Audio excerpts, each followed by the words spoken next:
నమస్తే రమ్మగారు. నమస్తే జయ. రమ్మగారు, మనం నవలల్ని తీసుకొని ఆ నవల యొక్క ఇతివృత్తం మొత్తం బ్రీఫ్గా మనం ఒక స్టోరీ రూపంలో చెప్పుకుంటున్నాం. మరి ఈరోజు ఏం చెప్తున్నారు? సంక్షిప్త శబ్ద చిత్రం లాగా. అంతే. చిన్నప్పుడు రేడియోలో వచ్చేది, సినిమా అంతా బ్రీఫ్గా చెప్పేయటం, కొన్ని ఇంపార్టెంట్ డైలాగులు అవి. తర్వాత సినిమా కథని బ్రీఫ్గా పత్రికలో కూడా వేసేవాళ్ళు, అలాంటివి ఉండేవి. ఇది బాగుంది, నాకు సినాప్సిస్ చెప్పడం, కథలో సారాంశం చెప్తామన్నమాట. బాగుంది. ఎద్దనపూడి సులోచనారాయణ గారిది ఆరాధన. నేను మొన్నే చెప్పాను ఈ మాట. అవునవును. అయితే ఇది నేను మాదిరెడ్డి గారితే ఎద్దనపూడి గారిది కొంచెం కన్ఫ్యూజ్ అయ్యా. యాక్చువల్గా నేను మొదట చదివిన నావెల్స్లో ఫస్ట్ సెట్లో ఆరాధన కూడా ఉంది. చిన్న ఎంఎస్కో వాళ్ళ చిన్న బుక్ ఉండేది మా ఇంట్లో. ఒక అమ్మాయి ఏడుస్తున్నట్టుగా ఉండే పిక్చర్ ఉంటుంది, అమ్మాయి కంటి నీరు పడుతున్నట్టుగా అన్నమాట. భలే కదిలించే కథ, చెప్పలేకపోవటం. మూగవాళ్ల వేదన ఎలా ఉంటుందో చాలా బాగుంటుంది కథ. భాష కూడా చాలా బాగుంటుంది. సులోచనారాయణ గారి కథనం అసలు చెప్పడానికి వీల్లేదు, అనితర సాధ్యం. ఎంత స్టైలిష్గా ఉండే క్యారెక్టర్లు నావెల్స్ రాశారు ఆవిడ. క్యారెక్టర్లను పెట్టి సింపుల్ సోబర్ సామాన్యమైన వాళ్ళు, మన పక్కింటి వాళ్ళు, సాధారణమైన మనుషుల కథలు కూడా చాలా బాగా రాశారు ఆవిడ. సెక్రటరీ అవి చాలా ఇష్టం నాకు. సెక్రటరీ, మీనా, జీవన తరంగాలు భలే బాగుంటాయి. చాలా పుస్తకాలు నా సినిమాలుగా కూడా వచ్చినాయి. ఈ ఆరాధనని సినిమా తీసుంటారని, సీరియల్ తీసుంటారని నేను అనుకోను. ఎందుకంటే ఆరాధనలో హీరోయిన్కి మాటలు లేవు. ఓహో, మూగమ్మాయి, మూగవాళ్ళని పెట్టి సినిమా తీసేంత ధైర్యం ఉండదు జనాలకు. మరి అవి బాగుంటాయి. ప్రేమలేఖలు, సిరివెన్నెల మనం చూస్తాం, సుహాసిని అదొకటే కనిపిస్తుంది, క్యారెక్టర్ కదా, అదొకటే కనిపిస్తుంది. అది కూడా అది విశ్వనాథ్ గారి చేతిలో పడింది కాబట్టి ఆయన తన తపస్సుతోటి దాన్ని సాధ్యం చేసేసారు, పండించేశారు. అంతే, అవును, అందరి వల్ల కాదు. బాగుంటుంది ఆరాధన కదా. అలాగే స్టార్ట్ చేద్దాం. అనంత్ అని ఒక సివిల్ ఇంజనీర్ అబ్బాయి, అతని తల్లి, ఇద్దరు పిల్లలు ఉంటారు. ఆవిడ పెద్ద కోడలు చనిపోయాక ఓ రెండేడు సంవత్సరాలు అయ్యాక అతనికి మళ్ళీ పెళ్లి చేయాలని సంకల్పిస్తారు. బాగా ఆలోచించి ఒక మూగ అమ్మాయిని పెళ్లి సంబంధం కుదురుస్తారు. అమ్మ నాన్న లేని అమ్మాయి తన పింతల్లి పంచర చేరి ఉంటుంది. అట్లా ఎవరు లేని, దిక్కులేని పిల్లలు, నోట్లో నాలుక లేని వాళ్ళు కనబడితే ఊళ్ళల్లో వాడేసేవాళ్ళు పాతకాలంలో. ఇప్పుడు కొంచెం జనాల్లోకి తెలివితేటలు వచ్చినాయి కానీ ఆ అమ్మాయికి ఊరుమ్మడి సొత్తు, అందరిళ్లలో పనిచేసి పెట్టడం, మంచి పనిమంతురాలు. చిన్నది ఒక 20 ఏళ్ళ అమ్మాయి. అయితే ఆ పింతల్లికి ఒక 1000 రూపాయలు ఆశ పెట్టి ఈవిడ ఈ అమ్మాయిని తన కొడుక్కి చేసుకుంటుంది. అది బాగా బతిమలాడుతుంది, అతను ఒప్పుకోడు కానీ బలవంతంగా ఒప్పిస్తుంది. అంతర్వాహినిలాగా కలిసిపోతుంది. ఆ పిల్ల మూగది, ఏమి భావాలు ఏమి ఉండవు. అక్కడ పింతల పంచం చేరి బతుకుతుంది. హాయిగా ఇల్లు వాకిలి ఏర్పడితే తనదంటూ ఆ సంసారం ఉంటే ఇల్లు దిద్దుకుంటుంది. పల్లెటూరులో పిల్ల, పని పాట వచ్చిన పిల్లని చూసి ఆవిడ నిర్ధారించుకుని ఆ అమ్మాయిని పెళ్లి చేస్తుంది. అనంతకి చేసేస్తే ఊళ్ళో వాళ్ళంతా ఏమనుకుంటారంటే ఏదో ముస్లింగా ఏదో రెండో పెళ్లి వాడికి ఇస్తుంటే రెండో పెళ్లి వాడంటే ఎవరో అనుకుంటారు. ఈ పిల్ల సామాన్యంగా, చామన్చాయిగా, సామాన్యమైన పర్సనాలిటీ, కాస్త ఒత్తైన జడ తప్పిస్తే ఏముండదు, మామూలు పిల్ల. అతను చాలా అందమైన వాడు, తెల్లగా పొడుగ్గా, మంచి స్ఫురద్రూపి అయినవాడు. ఇద్దరు పిల్లలు. అందరు ఆశ్చర్యపోతారు, ఇది మూగ పిల్లకి భలే అదృష్టం పట్టింది అని. తీరా సరే మీరెవరు రావక్కర్లేదు, దూరభారం, పట్నం కదా అని చెప్పి అమ్మాయిని తనతో పాటు తీసుకెళ్ళిపోతుంది ఆవిడ. ఇంటికి వెళ్ళాక ఒక 5-6 ఏళ్ల పిల్ల, ఒక 3-4 ఏళ్ల పిల్లాడు. ఈ పిల్లలు, ఈ అమ్మాయి మంచి పనిమంతురాలు కదా, పల్లెటూళ్ళల్లో పనిచేసిన వాళ్ళకి పట్టణాల్లో చిన్న ఇళ్లలో పనులకు ఏం లెక్క ఉంటాయి. మెల్లిగా అత్తగారింటో అలవాటు పడుతుంది. అతనేమి అమ్మాయి ఇంట్లో ఒక పని మనిషి కింద ఉంటుంది అంతే. అతని అమ్మాయితో ఏమి మాట్లాడు, పిలవడు, చేయడు, ఏమీ ఉండదు. అంటే ముట్టనట్టు ఉంటాడు, తన దారిని తను ఉంటాడు. ఈ పిల్ల ఇంకా మెల్లిగా ఇంట్లో స్థిరపడుతుంది. భర్తని చూడడానికి, మరి భర్త అనేసరికి ఒక ఫీలింగ్స్ ఉంటాయి కదా. మనిషి ఏమో చాలా అందమైన వాడు అతను. కొద్ది రోజులు అట్లా గడుస్తుంటే ఒకరోజు ఎవరో చుట్టాలు వస్తున్నారని అన్ని పలహారాలు అవి చేయిస్తుంది కోడలతో అత్తగారు. ఇంట్లో పని మనిషి మానేస్తుంది. ఆ పనులన్నీ కూడా ఈ అమ్మాయి మీద పడితే తన ఇల్లు, తన భర్త, తన పిల్లలు, తన అత్తగారు అనుకుంటుంది. ఎవరో చుట్టాలు వస్తున్నారని, వాళ్ళు వచ్చాక నీకు చాలా విషయాలు తెలుస్తాయని మొత్తం జరిగిందంతా చెప్తుందనమాట. తనకి తండ్రి లేడు ఈ అనంతకి చిన్నప్పుడే. లేకపోతే సరే ఆవిడే ఊళ్ళో ఏదో చిన్న పొలం అవి ఉన్నాయి, హైదరాబాద్ వచ్చి ఆవిడ పిల్లల్ని ఇంజనీరింగ్ చదివించుకుని చాలా బాగా చదువుకున్నాడు, సివిల్ ఇంజనీర్ అతను. సరే ఏవో చిన్న పనులు చేస్తున్నాడు. ఆడపడుచులు 2 ఉన్నారు ఈవిడికి. వాళ్ళల్లో ఒకళ్ళ పిల్లని చేసుకోవాలని వాళ్ళు అడిగారు. మొదటంతా వీళ్ళతో బాగా ఉండలేదు కానీ పిల్లాడికి మంచి చదువు, పెద్ద ఉద్యోగం వచ్చే అవకాశం ఉండేసరికి వాళ్ళు అడిగితే వీళ్ళు ఒప్పుకోవాలి. ఈవిడికి ఏంటంటే తనకి కూతురు లేని లోటు తీరుస్తూ ఇప్పుడు పిల్లాన్ని చక్కగా చూసుకుని ఆలోచించుకుంటారు కదా, ఒకడే కొడుకు, వాడికి మంచి పెళ్ళం కావాలని. వాళ్ళు ఎవ్వరూ తన కొడుక్కి సరిపోయే పిల్లలుగా తోచరు. ఇతను ఏం చెప్తాడంటే, నేను పిల్లని ప్రేమించాను, సుధా అంటే అత్త కూతురు, ఏ అత్త కూతురుని చేసుకోమంటారో దాని ఫ్రెండ్, చాలా బాగుంటుందని చెప్పాడు. మనమే వెళ్ళి వాళ్ళ ఇంటికి వెళ్ళి పిల్లని అడగాలమ్మా అన్నాడు. ఇప్పుడు ఆశ్చర్యపోతే, మనం వెళ్ళి అడగటం ఏమిట్రా, బలవంతంగా ఒప్పిస్తాడు. బాగుంటుందని. తీరా వెళ్తే వాళ్ళ ఇంటికి ట్యాక్సీలో తీసుకెళ్తాడు. వెళ్ళాక ఆవిడకి తెలుస్తుంది వాళ్ళు బాగా డబ్బున్న వాళ్ళు, 2-3 ఆడపిల్లలు, ఎవరో తెలిసిన వాళ్ళు ఉంటారు. వాళ్ళు ఊరికే హలో అంటారు, కానీ పిల్లేమో బెంగాణి బొమ్మల్లే చాలా అందంగా ఉంటుంది, అపరిమితమైన నాజూకు, బోళ్ళంత ఆస్తిపరులు. ఈవిడ ఒప్పుకోదు ఆ పెళ్ళికి. వాళ్ళు పెళ్లి గురించి వాళ్ళు ఏం మాట్లాడరు. ఈవిడ ఆ ఇంటికి వెళ్ళి మీ పిల్లని మా పిల్లాడికి ఇవ్వండి అని అడగటం ఎలాగో ఈవిడికి అర్థం కాదు. ఇంటికి వచ్చాక తల్లి కొడుకు పోట్లాడుకున్నారు. ఆవిడ చెప్తుంది అనమాట ఈ సంగతి అంతా. తను చక్కగా కలిసిపోతుంది. నాకు ఎంతో ఇష్టం, ఆ రాధ అంటే పంచప్రాణాలు ఈ అనంత్కి. ఈవిడేమో అసలు ఆ పిల్లని పెళ్ళంగా ఉంచుకోవాలంటే నువ్వు ఎన్ని చెయ్యాలో తెలుసా, ఎన్ని పద్ధతులు మార్చుకోవాలంటే. వాళ్ళు కూడా పేదవాళ్ళేనమ్మా, మనలాంటి వాళ్ళే. క్రమంగా సంపాదించాడు ఆయన, పిత్రార్జితం కాదది. నేను కూడా అలాగే సంపాదిస్తాను, ఇంజనీరింగ్ చదివి నేను సంపాదించలేనా అంటాడు. రోజులు గడుస్తాయి. ఒకరోజు సాయంకాలం ఆ రాధని వెంట పెట్టుకుని పెళ్లి చేసుకుని తీసుకొచ్చేస్తాడు. ఓహో. తీసుకొచ్చాక ఆవిడకి తెలుస్తుంది ఆ అమ్మాయి ఒట్టి మనిషి కాదు. ఇంకా తొందరపడి పెళ్లి చేసేసుకున్నాడు. ఆ వచ్చిన రోజు నుంచి తప్ప మరుసటి రోజు నుంచి వీళ్ళ జీవితాల్లో సుఖం లేదు. ఇంకా మర్నాడు వాళ్ళ అమ్మ నాన్న వచ్చారు, తిట్టిపోసారు, నాన్నకు అలా చేశారు. తర్వాత కొంచెం మెల్లిగా నెలలు వచ్చినాయి. దాని ఫ్రెండ్స్ వచ్చేవాళ్ళు. వీళ్ళు మా అమ్మాయి ఖరీదైన ఇళ్లలో ఉన్న అమ్మాయి, ఇంత చిన్న ఇల్లు ఇరుగ్గా ఉంది, పరిసరాలు బాగుండలేదు అంటే ఊళ్ళో ఉన్న ఇల్లు పొలం అన్నీ అమ్మేద్దామని తల్లిని బలవంత పెట్టాడు. ఊళ్ళో పొలాలు అమ్మేశారు.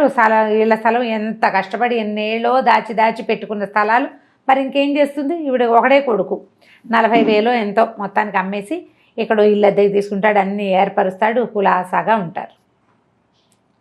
మరి పెద్ద పిల్లకి ఏడాది వస్తుంది, మొదట ఒక పాప పుట్టింది. ఆవిడ వాళ్ళ అమ్మ నాన్న బాగా రాకపోక చేసి పిల్లని తమకు ఇచ్చేయమంటారు. ఈ అమ్మాయి కూడా పంపుదామనుకుంటుంది, కానీ అతను ఒప్పుకోడు. నాకు తోబుట్టువు లేరు, ఎవరు లేరు, నేను ఒంటరిగా పెరిగాను, నా పిల్లలు నాతోటే ఉండాలంటాడు. ఈ పిల్ల కొంచెం ఏడాది నిండేసరికల్లా మళ్ళీ నెల తప్పుతుంది అమ్మాయికి. ఈసారి ప్రెగ్నెన్సీ కొంచెం కాస్త 2 నెలలు గడిచేసరికల్లా ఇల్లు జప్తు అయిపోతుంది. తల్లి పోట్లాడుతుంది, ఇంత డబ్బు పట్టుకొచ్చావు కదా, అంతా ఏం చేశాడో మరి వాడుతున్నాం కదా, జల్సాలకి వాడేసుకున్నారు డబ్బంతా. ఇక లబోదిబో. అక్కడి నుంచి ఏం చేస్తారు, వెంటనే ఇల్లు మారిపోయారు, చిన్న ఇంట్లోకి వెళ్ళారు. పిల్లకి కడుపుతో ఉన్న పిల్లకి మందు మాకు కూడా లేని స్థితి వచ్చేసింది. అతనికి ఉద్యోగం రాలా. ఆ ఊరు నుంచి తెచ్చిన డబ్బుతో ఇల్లు అవి కొనేసి అది చేసి ఖర్చు పెట్టేశాడు, ఎంజాయ్ చేసేసాడు. ఈ పిల్ల వాడికి అతనికి ఏంటంటే ఆ భార్య అమిత వ్యామోహం అమ్మాయి అంటే, దాన్ని సంతోషంగా ఉంచడమే కావాలంతే. సరే, తీరా డెలివరీ అయ్యే టైంకి వాళ్ళ అమ్మా నాన్న వచ్చారు, కానీ వాళ్ళేమీ వీళ్ళతో సరిగ్గా లేరు. ఇంత చిన్న ఇంట్లో ఉంటున్నారని ఏదో అంటారు. అమ్మాయి దిగులుగా ఉంటుంది. పిల్లాడు పుట్టాక మా అమ్మ వాళ్ళ ఇంటికి వెళ్తానంటుంది, బెంగ పెట్టుకుంటోందని పంపిస్తారు. అక్కడికి వెళ్తే 2 రోజులు 4 రోజులకి తిరిగి వచ్చేస్తుంది, ఉండలేదు వాళ్ళ దగ్గర. వాళ్ళంతా డబ్బులు ఉన్నవాళ్ళు, ఈ అమ్మాయి పేదింట్లో ఉండిపోయింది. నాదే పొరపాటు, ఉద్యోగం లేని వాడు ఇంత ఖర్చు పెడుతుంటే ఎలాగా అని నేను అడగలేకపోయాను, నాకు తెలియలేదు, నా వల్లే మన పరిస్థితి ఇట్లా అయిందని ఫీల్ అవుతూ ఉంటుంది. పిల్లాడు కొంచెం పెరిగిన తర్వాత ఒకరోజు పిల్లలిద్దరిని తయారు చేసి, నేను మా అమ్మమ్మ వాళ్ళ ఇంటికి వెళ్ళొస్తానని పిల్లలిద్దరిని ఇక్కడ పెట్టి పుట్టింటికి వెళ్తుంది. మర్నాడు పొద్దున మధ్యాహ్నం వాళ్ళ నాన్న వచ్చి ఆగమేఘాల మీద రాసుకెళ్ళి ఎక్కడన్నాడు, నా కూతురుని చంపేశాడని కాల్ చేశాడు. ఆ అమ్మాయి అక్కడికి వెళ్ళి నిద్ర మాత్రలు వేసుకుని చనిపోయింది అమ్మ వాళ్ళ ఇంట్లో. నా వల్లే నా భర్త ఇట్లా అధోగతి పాలైపోయాడు, వీళ్ళకి మేము ఎప్పటికి పైకి వస్తాం, మా అక్క చెల్లెళ్ళ ముందు నేను ఎప్పుడు తలెత్తుకుని తిరుగుతాను. అలా దిగులతోటి సూసైడ్ చేసుకుంటుంది. ఈ పిల్లలు మిగిలిపోతారు. అది కష్టం మీద ఇప్పుడే ఏదో ఉద్యోగం, ఒక కాంట్రాక్టు లభించింది, సొంతంగా కాంట్రాక్టులు చేసుకుంటున్నాడు. ఇది మనసులో పెట్టుకో. ఆ రాధని మర్చిపోలేడు వాడు. ఆ రాధ ఒక నిర్భాగ్యురాలు, అదే ధైర్యంగా నిలబడ్డం చేతకాక, భర్తను సపోర్ట్ చేయలేక, తొలి కాలంలో తెలివి తక్కువతనంతో, తర్వాత కాలంలో బలహీనతతోటి చచ్చిపోయింది అని కోడలికి విస్తారంగా జరిగింది చెప్తుంది. ఆ భార్య మహాసౌందర్యవతి, పరమనాజుకు, అత్యంతంగా ప్రేమించాడు. ఈ సామాన్యమైన అమ్మాయిని భార్యగా కూడా ఇతను అంగీకరించాడు. తెలిసింది కదా, సరే కొంతకాలం మెల్లిగా అలవాటు అవుతుంది, లేని ఊరుకుంటుంది. చుట్టాలు ఎవరో వస్తారనుకుంటారు, వాళ్ళు రారు. మెల్లిగా ఇంట్లో అలవాటు పడిపోతుంది. ఏవో చిన్నవి ఇంట్లో వచ్చే సాధారణంగా అందరి ఇళ్లలో వచ్చేవే వస్తూ ఉంటాయి. కొంతకాలం అయ్యాక ఈవిడికి ఎక్కడికో వెళ్ళేందుకు అవకాశం వస్తుంది. ఫ్రెండ్స్ ఎవరో ఎక్కడికో వెళ్తున్నారు, మరి వాళ్ళతో పాటు యాత్రలకు వెళ్తానంటుంది. కొంచెం డబ్బులు వస్తున్నాయి వీళ్ళకి, కాస్త పర్వాలా. ఆయన అతను కాంట్రాక్ట్లు చేస్తున్నాడు, ఏదో హోటల్ కాంట్రాక్ట్ ఏదో తీసుకున్నాడు, డిజైన్లు గీసుకుంటూ ఉంటాడు. అయితే ఏమవుతుంది, ఆవిడ ఊరు వెళ్తానంటుంది. అన్నపూర్ణకి ఇదంతా అలవాటైపోయింది. పూర్ణ అమ్మాయి అన్నీ అలవాటైపోయినాయి. పిల్లల్ని చూసుకుంటుంది, పాలపై అవి రాయడం వచ్చు. ఆ అమ్మాయికి చెవులు వినిపిస్తాయి, మాట్లాడడం రాదు, రాసి చేయగలదన్నమాట. సరే వెళ్ళిపోతుంది ఆవిడ ఊరు. ఈ పిల్లల్ని పెట్టుకుని ఈ అమ్మాయి ఉంటుంది. ఒకరోజు ఏదో మేడ మీద పప్పు ఎండబోయటానికి వెళ్తుంది. పప్పులో పిల్లాడు నీళ్లు పోసేస్తాడు ఆటకి. ఎండబోయటానికి వెళ్తుంది. దిగి వచ్చేటప్పుడు అతను కనపడతాడు, సందు చివరి నుంచి భర్త వస్తే అతను మేడ మీద ఉంటే కేకలేస్తాడేమోనని గబగబా దిగిపోతూ చెంగు వదిలించుకుని వచ్చేస్తుంది. పిల్లాడు పడిపోతాడు పైనుంచి. వాడి ముక్కు మూతు పగిలిపోతాయి. తెలుస్తుంది బ్లడ్ వచ్చేసింది. సరే ఏదో పౌడర్ రాసి ఏదో చేయబోతుంది. ఈ లోపల తండ్రి వస్తాడు. ఈ పిల్ల ఏం చెప్తుందంటే, పిల్లకి ఈ అమ్మాయి మొహం గిట్టదు. 5-6 ఏళ్ళు వచ్చినాయి కదా, చుట్టుపక్కల ఇళ్లలో పెత్తనాలకు వెళ్తుంది. అది మీ అమ్మ మీ పిన్ని వస్తే మీ నాన్న మీ పిన్ని ఒకటైపోతారు, మిమ్మల్ని బాగా చూడరు, సవితల్లి ఫీలింగ్ ఎక్కిస్తారు దానికి. అదెంతసేపు మూగిపోద్దని దీన్ని అమ్మాయిని అన్నపూర్ణని తిడుతూ ఉంటుంది, ఎక్కిరిస్తుంది పిల్ల. 4-5 ఏళ్ల పిల్లలు అలా బిహేవ్ చేస్తారు. ఆ పిల్ల ఏం చేస్తుంది, నాన్న తమ్ముడు పప్పులో నీళ్ళు పోసాడని పిన్నే తమ్ముడు తోసేసింది అంటుంది. అయ్యో అనేసరికి చెంపకాయ కొడతాడు ఈ అమ్మాయిని. అసలు పిల్లల కోసమే కదా నువ్వు వచ్చావు, వీళ్ళు లేకపోతే నీ మొహం చూడాల్సిన అవసరం కూడా ఉండేది కాదు నాకు అని చెప్పి ఈ పిల్లాడినేమో హాస్పిటల్కి తీసుకెళ్తాడు. ఆ రాత్రంతా భారంగా గడుస్తుంది. మర్నాడు పొద్దున పిల్లాడు మాటలు వచ్చేసిన పిల్లవాడే కదా, వాడు పిన్ని నన్నేం తొయ్యలేదు, నేనే పడిపోయాను చెప్తాడు. ఆ పిన్ని దిగేశాక నేను పడ్డానని చెప్తాడు. పిన్ని అక్కడ లేదా, దిగేసింది. అయినా పిన్ని నన్ను కొట్టదు, పిన్ని మంచిది. అక్కే ఎంతసేపు పిన్నితో ఎక్కిరిస్తుంది, పిన్నితో సరిగ్గా మాట్లాడుతూ అడుగుతాడు కూతుర్ని, అలా ఎందుకు చెప్పావు నువ్వని. ఏమో నాకేం తెలుసు, పప్పులో నీళ్ళు పోసాడు, నేను కేకలేశాను, ఆవిడేం అనలేదు, మూగిది కదా అదేం అందు, పైనుంచి వచ్చింది, వెనకాల వాడు పడ్డాడు, పిన్ని తోసేసింది అనుకున్నా కోపంతో అని చెప్పేస్తుంది. ఇక ఈ భార్య పాపం అతనికి ఏం చేయాలో తెలీదు, దీనికి మాటలు రావు. ఒకవేళ నేను కాదు అవును అని చెప్పడానికి కూడా అమ్మాయికి చేత కాదు. సరే ఇంకా భార్యను కన్సోల్ చేసి దగ్గరికి తీసుకుంటాడు. మెల్లిగా ఆ అమ్మాయితోటి ఉండటానికి అలవాటు పడిపోతాడు. అమ్మాయి ఎక్స్ప్లైట్ చేయడం చేత కాదు, తనకి క్లోజ్గా ఉంటుంది అంతే.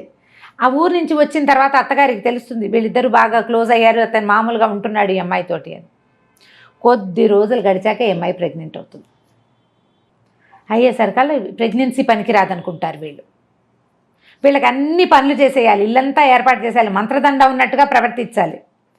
కానీ వాళ్ళకి హక్కులు ఉండకూడదనే ఒక ధోరణి. ఎవరికి కొడుక్కి కొంచెం ఉంటుంది, అత్తగారికి ఎక్కువ ఉంటుంది. భయాలు వస్తాయి రకరకాలు. ఇప్పుడు ఏదో ఇంట్లో అన్నీ చూసుకుంటోంది, పిల్లలు పుడితే పిల్లల్ని సరిగ్గా చూడదేమో, ఆ భయం ఉంటుంది కదా.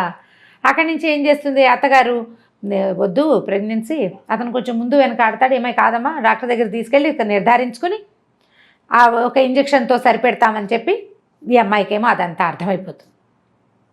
ఆ పొట్టలో ఉన్న పిల్లే నాది, అమ్మా నాన్న లేరు, భర్త బాగున్నప్పుడు బాగుంటాడు, లేనప్పుడు లేదు.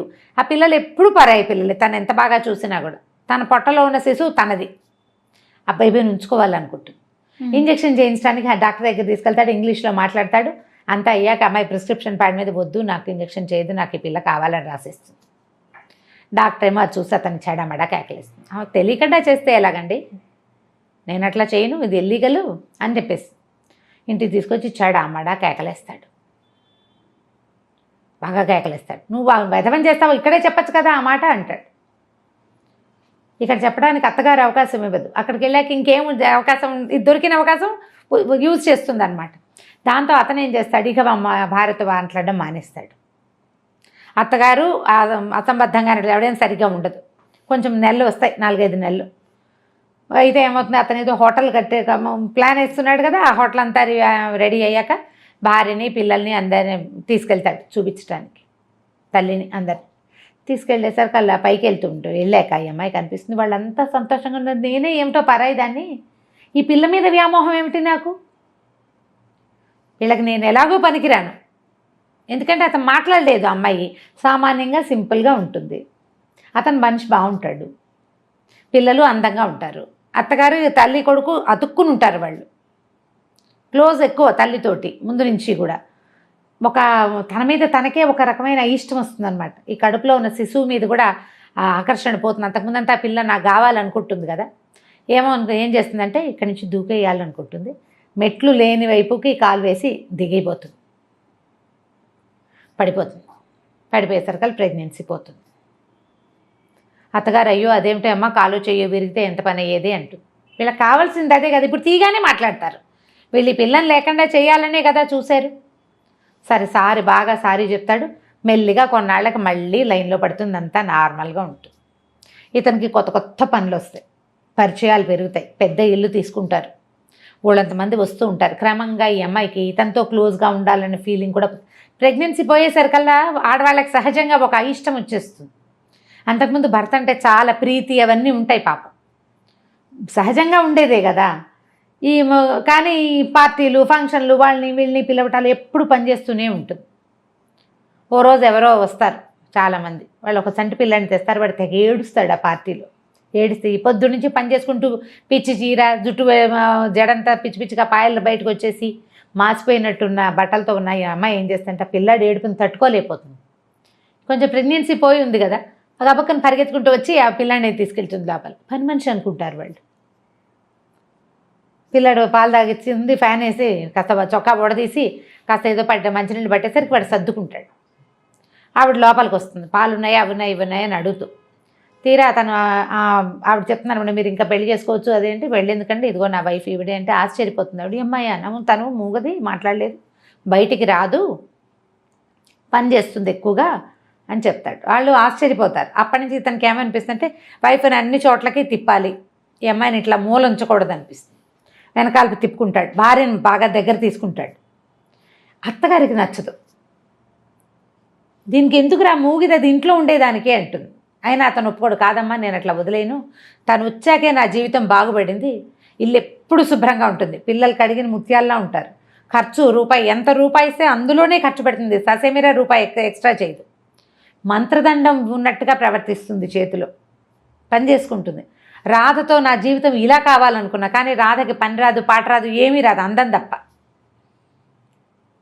నేను రాధని ప్రేమించాను కానీ నాకు కావాల్సింది ఇది జీవితం, ఇది ఈ అమ్మాయి దగ్గర ఉంది అని ఇంకా భార్యను తనతో పాటు తిప్పుకోవటం మొదలు పెడతాడు.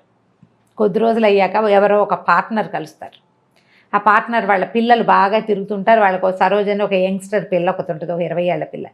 అది హ్యాండ్సమ్గా ఉన్న ఈయనకి అట్రాక్ట్ అవుతూ ఉంటుంది. ఎంతసేపు ఆనంద్కి ఇతను వెనకాల పడుతుంది, ఎంతసేపు అక్కడికి వెళ్దాం రా అని తీసుకెళ్తుంది. కొంచెం హ్యాండ్సమ్గా ఉన్న మగవాళ్ళు కనిపెట్టేసరికి పిల్లలకి అవకాశం ఉందనుకో, వీళ్ళు ఆటోమేటిక్గా కొంచెం అట్రాక్టివ్గా ప్రవర్తిస్తారు, ఫ్లర్టీగా ప్రవర్తిస్తుంది.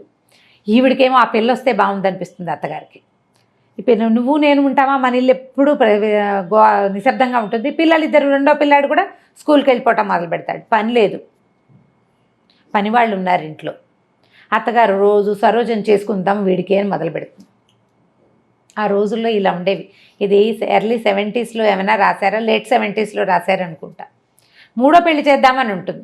ఈ మూగు పిల్లని చేసుకుని ఏం చేస్తాడు, వాడు లక్షాధికారి అయ్యాడు, ఇప్పుడు సంపాదిస్తున్నాడు, సంఘంలో పరువు ప్రతిష్ట, నలుగురిలో బయటికి వెళ్ళాలి, ఎవరినైనా తీసుకెళ్ళాలి తనతో పాటు. ఈ పిల్లకి మాటామంతి రాదు, సామాన్యంగా ఉంటుంది. వాడు అందానికి తగిన పిల్ల కాదు. అనవసరంగా తొందరపడి ఈ పిల్లని చేసుకున్నానేమో అనిపిస్తుంది ఆవిడికి. ఆయన పిల్లల్ని పెంచి పెద్ద చేస్తుంది, స్కూల్కి పంపుతుంది, చక్కదిద్దుతుంది, అవన్నీ వేరే, పనికిరాదు, అయినా పనికిరాదు. అయితే ఏమవుతుంది, ఈవిడికి ఎలాగైనా ఈ అమ్మాయిని పంపేసి ఆ సరోజని తెచ్చేసుకుందామని ఉంటుంది. అయితే ఏమవుతుంది, ఇంతలో ఈ అమ్మాయికి ఊరి నుంచి ఉత్తరం వస్తుంది. వాళ్ళ బాబాయ్ రాస్తారు, పింతల్లికి అస్సలు ఒంట్లో బాగోలేదని అన్నపూర్ణని పంపించమంటే అమ్మాయి దొరికింది ఛాన్స్ అని ఈవిడేం చేస్తుంది, ఈ అమ్మాయిని ఊరెళ్ళమంటుంది. అప్పటికే చెప్తుంది సరోజని చేసుకుందాము వీడికి అని. ఆ అమ్మాయికి విరక్తిగా ఉంటుంది, ఏం చేయాలో తెలియదు. ఇవన్నీ చేశాక ఇప్పుడు నన్ను పక్కన నువ్వు ఉండు ఇంట్లోనే, దాన్ని చేసుకుంటాడు సరదాగా అంటుంది. ఆ పూటే అతను అమ్మాయి వచ్చి ఇతన్ని సినిమాకో ఎక్కడికో లాక్కెళ్తుంది. ఈ పిల్ల నేను అన్నపూర్ణని ఊరు తీసుకెళ్తాను, ట్రైన్ ఎక్కిస్తాను, మీరు సినిమాకి వెళ్ళండి అని వాళ్ళని పంపించేస్తుంది. ఈ అమ్మాయికి తన ఎదురుగుండానే భర్త అమ్మాయితో కలిసి కారులో వెళ్తుంటే ఇక వీడు నాకేం దక్కుతాడు అనిపించేస్తుంది, విరక్తి పుట్టేస్తుంది కదా. సరే ఊరు వెళ్ళిపోతుంది. ఊరు వెళ్ళేసరికి అలా కొద్ది రోజులకే ఈ 4-6 పిల్లలు ఉంటారు ఆ పింతల్లికి.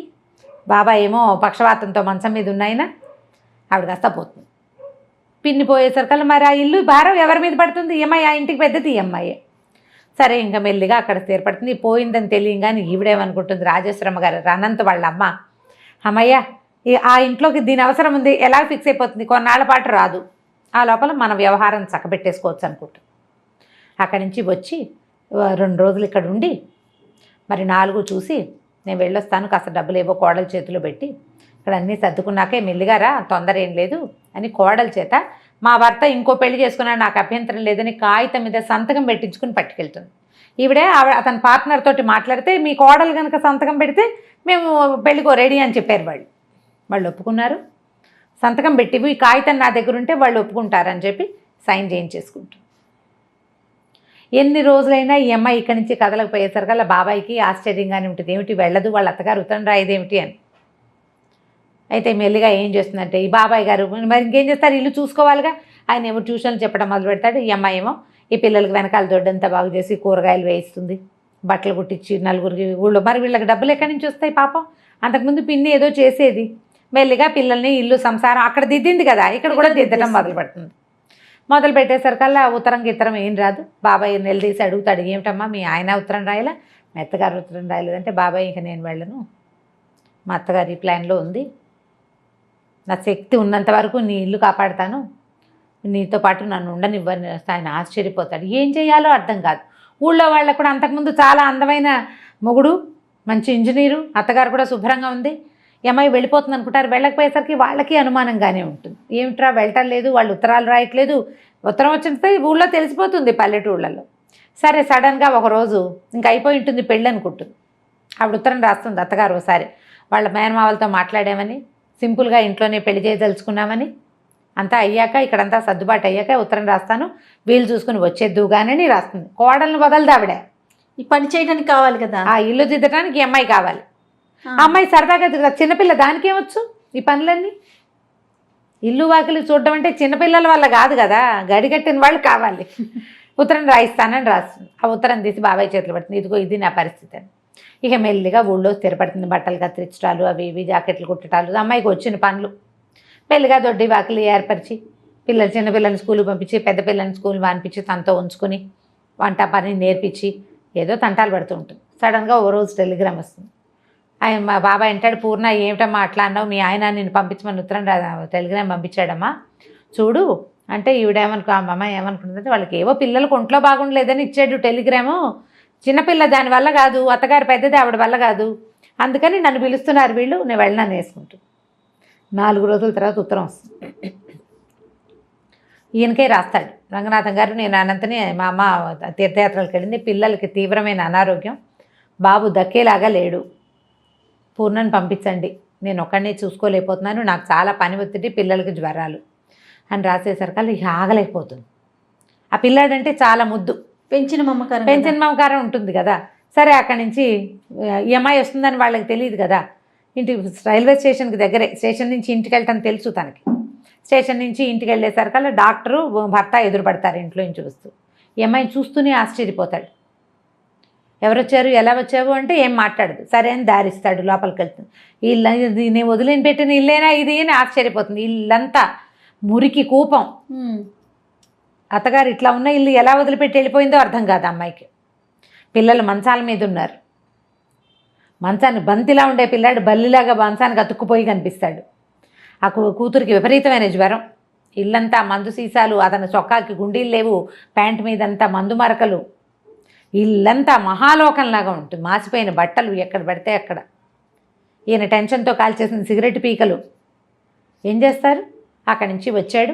వచ్చిన తర్వాత చూస్తే పిల్లకి బాగా సీరియస్ అయిపోతుంది. పిల్లవాడికి జ్వరం జారినప్పుడే పిల్లకి సీరియస్ అయిపోతుంది. ఏవో మందులు తీసుకొస్తాడు. ఏం చేస్తుంది, ఇంకా గబగబా కొంగు బిగించి మెల్లిగా ఓ పక్క నుంచి మొదలుపెట్టి ఇల్లంతా ఊడ్చి ఎత్తిపోసి చెత్తలని పిల్లల పక్కలు మార్చి తను తెచ్చుకున్న పెట్టెలోంచి పక్క దుప్పట్లేవి, ఉతికిన దుప్పట్లే లేవా ఇంట్లో, తను తీసుకొచ్చిన సూట్ కేసులోంచి తన చీరలే ఇస్త్రీ పెట్టుకున్న చీరలన్నీ మడతలు విప్పి మంచం మీదేసి పిల్లల్ని పడుకో. శుభ్రమైన పక్కన లేకపోతే జబ్బులు పెరిగిపోతాయి. ఆ ఇంట్లోకి రాగానే అతను కనిపిస్తుంది, అన్నపూర్ణ చేతిలో ఏదో మంత్రదండ ఉంది, ఇల్లంతా క్లీన్, గంటలో పక్కలు చూస్తే పడుకోవాలనిపిస్తుంది. ఎన్నిసార్లు అనుకుంటాడనమాట అతను, ఈ అమ్మాయి ఉండబట్టే నా జీవితం హాయిగా ఉంది అని. అది ఇప్పుడు అనిపిస్తుంది. సరే పిల్లవాడికి ఏదో ఎప్పటికీ ఎన్ని రోజులు తిండి పెడితే వాడు కోలుకుంటాడు. ఈ పిల్ల కాస్త బాగా దిగినా వెళ్ళిపోతుంది. ఒళ్ళు వెచ్చబడితే బతుకుతుంది, లేకపోతే లేదు. చల్లబడిపోయింది అనమాట, శరీరం ఇదంతా పోయింది. సరే అక్కడి నుంచి చూస్తూ ఉంటారు ఇద్దరు, ఒంటి మీద చేసి ఒక తెల్లవారుజామున ఎప్పటికో మొత్తానికి దానికి పిల్ల కాస్త పొట్ట దగ్గర వెచ్చబడుతుంది. సరే అప్పుడు లేచి మళ్ళీ మందేసి డాక్టర్ని పిలుచుకొచ్చి ఏదో చేస్తే మొత్తానికి పిల్ల సేఫ్. అక్కడి నుంచి పెళ్ళాని దగ్గర కూర్చోబెట్టుకుంటాడు. నువ్వు ఎందుకు వెళ్ళిపోయావు? ఎవరికైనా మంచి వాళ్ళకి అన్యాయం చేస్తే అది మనకే కొడుతుంది. నేను నీకు చేసిన అన్యాయం, నీ గర్భంలో ఉన్న శిశువుని చంపేద్దామని ప్రయత్నం చేసి ఎంత పొరపాటు చేశానో, పిల్లాడికి అనారోగ్యం వచ్చి వాడు తలకిందులు అయిపోయినప్పుడు నాకు నువ్వే గుర్తొచ్చావు. నీ పట్ల చాలా అనుచితంగా ప్రవర్తించాను నేను.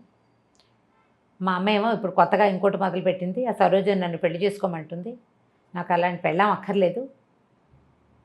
రాధని నేను చాలా ప్రేమించాను, కానీ నాకు రాధతో నాకు కావాల్సిన జీవితం అయితే లభించలే. అది నీ దగ్గరే లభించింది. నువ్వు ఉండటం వల్లే నేను హాయిగా ఉన్నాను. ఎంత పని చేసి వచ్చినా ఇంటికి వచ్చేసరికల్లా తెల్లటి పక్కలు, వేడి నీళ్ళు, శుభ్రమైన భోజనం, అంతకంటే ఏం కావాలి జీవితానికి? చాలా శ్రమపడి వచ్చిన వాడికి అదే కావాలి. నాకు ఆ విశ్రాంతి నీ దగ్గరే లభించింది. నేను వద్దన్నాను, నా మీద కోపంతో అమ్మ తీర్థయాత్రలకు వెళ్ళిపోయింది. నాకు తెలిసిన అమ్మాయి కడుపుతో ఉంటుంది, ఇవి వచ్చేసరికి తెలుస్తుంది అనమాట. తను ఆశ్చర్యపోవడానికి కారణం అమ్మాయి గర్భవతి అని తెలియదు ఇతనికి. లేత నెలల్లోనే వెళ్ళిపోతుంది. 4-5 నెలలు గడిచిపోయినాయి కదా, వెళ్ళిపోయి కొంచెం పొట్ట ఎత్తుగా కనపడితే ఇతనికి తెలుస్తుంది అనమాట. అప్పుడు నువ్వు ఇక్కడే ఉండిపో, నువ్వు ఇలాంటి ప్రయత్నం చేయొద్దు, నువ్వు నాతో పాటే ఉండు, నువ్వు లేనిదే నేను ఉండలేను అసలు. నేను రాధ వెళ్ళిపోయినా భరించగలిగాను, నువ్వు లేకపోతే నువ్వు ఉండటం నా వల్ల కాదని చెప్పేస్తాడు. ఏం సమాధానం చెప్తుంది అమ్మాయి? ఏంటి బోల్డని అనుమానాలు వస్తాయి. వీళ్ళకి తను అక్కర్లేదు అని తెలుస్తూ ఉంటుంది ప్రతిసారి. ఇప్పుడు తనే కావాలని అర్థమైంది కదా, ఇప్పుడు మాటలు లేవన్నమాట. ఇంకా ఇదే లాస్ట్ సీన్. ఎంత బాగా రాస్తారంటే చిన్న డీటెయిల్స్ కూడా ఎట్లా ఒకళ్ళు ఇంకొకళ్ళని అపార్థం చేసుకుంటారు జీవితంలో. పిల్లలు ఎట్లా కొంతమంది దగ్గర అవుతారు, ఎలా దగ్గరికి రారు. మనుషులు ఎంత స్వార్థపరులుగా ఉంటారు. చిన్నప్పటి నుంచి ఈ పిల్లతోటి పని చేయించుకుని పింతలేమో 1000 రూపాయలకి ఆశపడి ఈ పెళ్లి చేస్తుంది. చూడండి, అన్ని పనులు చేయించుకుని తన కొడుకు బాగా జీవితంలో స్థిరపడంగానే ఈ అమ్మాయిని వదిలించుకుని ఇంకో కోడల్ని తెచ్చుకోవాలనుకుంటుంది అత్తగారు. అలాగే ఉంటారు కదా మానవ నైజాలు. ఇట్లా జీవితానికి దగ్గరగా ఉండే కథలు కొన్ని ఎంత కదిలిస్తాయంటే, ట్రై చేసి అంటే అందరు మనసులోని మనసు ఎక్కడ దొరుకుతుంది అని అడుగుతున్నారు. బుక్ షాపుల మీద పడి వెతకాలమ్మా. మన దగ్గరలో ఉన్న బుక్ షాప్స్ వెతుక్కోవాలి, బుక్ ఫెయిర్స్కి వెళ్ళాలి. మీరే కొత్తవి ఇన్వెంట్ చేసి చూసి కొత్త పుస్తకాలు తెచ్చుకోగలుగుతారు. నన్ను ఒకరు అడిగితే నేను అదే, మీరు వెళ్ళి షాప్కి ఏమైనా ఎక్కడ దొరుకుతుంది అని అంటే మందా మాక పుస్తకం షాప్లోకి వెళ్ళి కొనుక్కోవటమే, వెతకటం దానికోసం. బుక్ హౌస్లు మనకి ఆన్లైన్ కూడా దొరుకుతాయి. ట్రై చేసి కొని చదివి చూడండి. ఆరాధన, ఎద్దనపూడి సులోచనారాణి గారి ద బెస్ట్ నావెల్స్లో ద బెస్ట్ నావెల్. రీడింగ్ స్కిల్స్ని డెవలప్ చేయడంలో భాగమే ఈ నావెల్స్, ఈ కథలు చెప్పటం. మళ్ళీ ఒకసారి అంటే ఆల్రెడీ పుస్తకాలు చదివే హ్యాబిట్ ఉన్న వాళ్ళందరూ చదువుతారు, వాళ్ళకి మనం చెప్పనే లేదు. మళ్ళీ ఒకసారి గుర్తు చేసుకుని చదవాలనిపించేలాగా చేస్తుంది ఒకటి. అసలు పుస్తకాలు చదవటం అలవాట్లేదు, ఏదో చిన్న కథలు చదివే అలవాటు ఉన్న వాళ్ళకి మన ముందు కూడా ఇంత అత్యద్భుతమైన రచనలు ఉన్నాయి, జీవితానికి ఇంత దగ్గరగా ఉండే కథలు ఉన్నాయి, ఎన్ని మలుపులో చూడండి తెలియజేయటమే మన ఈ ప్రోగ్రాం యొక్క ఉద్దేశం. పుస్తకాలు కొనండి, చదవండి, గిఫ్ట్ చేయండి ఎవరికైనా. మీ అంతటా మీరు చదివితే ఉండే సంతోషం ఏమిటో చదివి తెలుసుకోండి. తప్పకుండా రమ్మ గారు. నమస్తే. నమస్తే.